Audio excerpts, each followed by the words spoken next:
Guys, today we're going to go over how to use Accusync on a quad track or anything that's got like a Pro 1200 in it.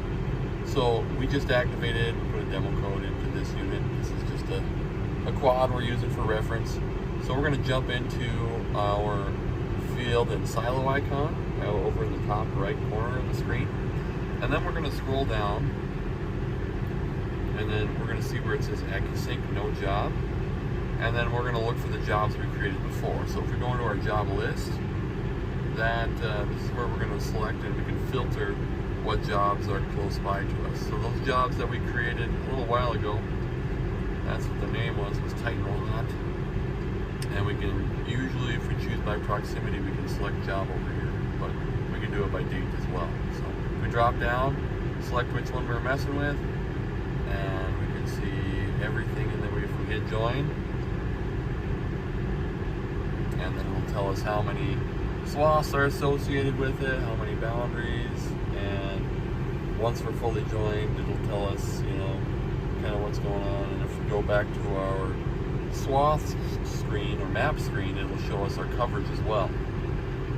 So we'll go to our map screen here. We'll see if we can see any coverage. Sometimes we need to go to the map layers. And here we can see, the task. It says, what we were doing, our harvesting, and the date that it started. So we'll hit close down there. That's where you would select your different layers. And then we're going to select the line that we created with this task. So we're going to go up into the little squiggly up here. That's our swath icon. We'll hit manage. And it looks like for this job that there hasn't been any swaths recorded yet. So we'll hit cancel here. Then we'll go back to our Accusync and we'll switch over to the other job. This is also how you leave a job. So we'll scroll down in here. We'll hit leave job. Yep. And now we'll go to the job list and we'll join the other job that we had created before. Now this one should have the lines we created previously too.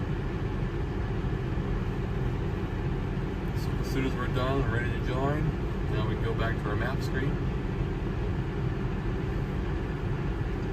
and go to our swath data. Still loading layers. This should show some previous coverage. And you just saw the little pop-up. It said swaths have been added. So we'll go up. There you see that previous coverage. Now we'll go to that swath icon, manage, and we'll click on this heading.